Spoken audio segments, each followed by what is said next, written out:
Matt Gaetz was a guest on Marjorie Greene's MTG Live show, which she does what feels like every day. And they started talking about the January 6th hearings, which are about to start actually today while we're filming this. And here is the direction they decided to take that conversation on when talking about Adam Schiff in particular. Is he your least favorite member?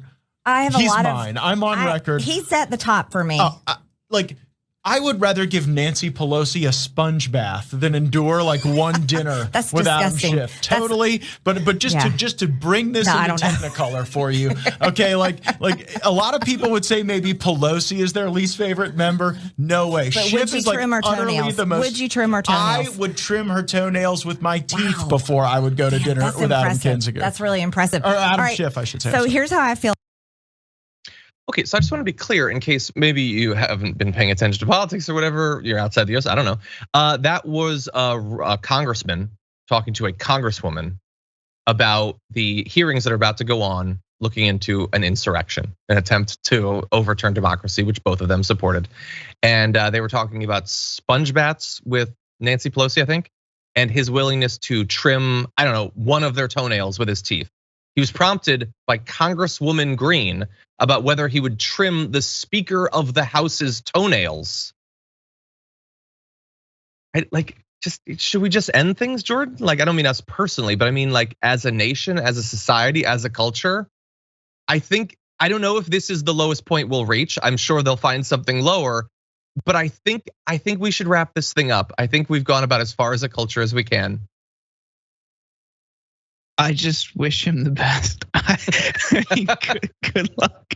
I hope you can. I hope that happens for you, Matt.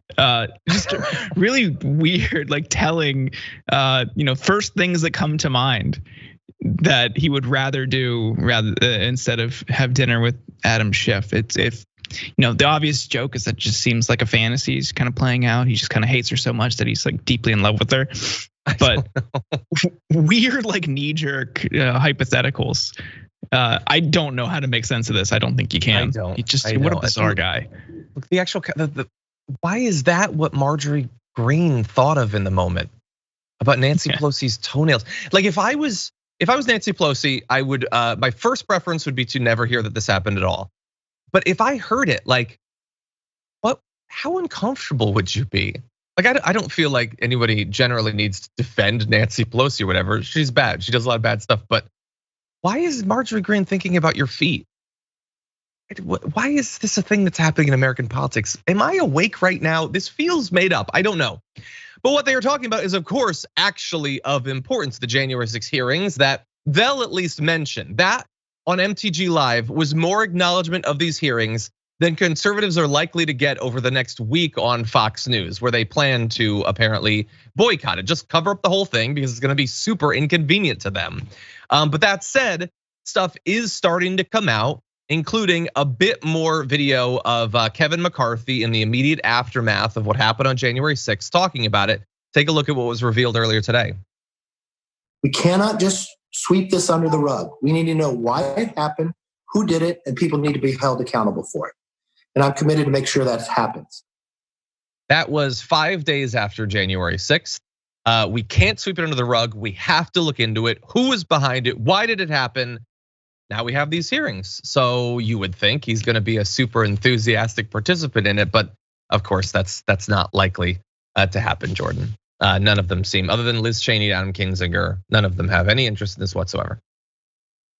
Yeah, we saw this play out in the second impeachment trial for Trump. Like they all acted like they were deeply concerned. They were going to treat it with the seriousness and the weight it deserved. And then they all covered for him. So I don't believe him when he says that. And that was also, a while ago when he said that, but they're going to run interference for this guy. They're not going to, look at it objectively. I think the strategy of having these hearings, at least the first and the last hearing during prime time, is kind of fascinating. We'll be watching that tonight on Deep Dive. So nice. if people are curious, we're going to be covering that and watching it live tonight. I don't think though that Republicans are confident about this. There's a ton of reports already out there that the Trump world does not really know how to handle it. It's going to be, I don't want to get into he's done, he's going to jail, because like I refuse to believe anyone ever faces consequences if they have even a little bit of power in this country until it actually happens, and then it's a surprise. So I don't think it's going to be, totally damning for him, but I do think it's going to be messy and impact his 2024 hopes. And this comes at a time when DeSantis is either clipping at his heels in some states or already more popular than Trump in a lot of states, a lot of red states. So that is why they are really, really nervous. And I think this is going to scar him a bit more than the other two. It's not going to be this, big shebang where he goes to jail and we lock him up and he's throw away the keys, done forever. It's going to impact his 2024 hopes, but that ultimately sets up DeSantis, which isn't great either. Yeah, no, that's a great point. Like, you may have identified literally the only person on earth with more hopes in this hearing than like the audience for Stephen Colbert would be Ron DeSantis, that this just trashes him and results in him going to the gulag or something. DeSantis is gonna have the popcorn, he's gonna have a drink at his side, he's gonna be watching it. I agree. Loving it.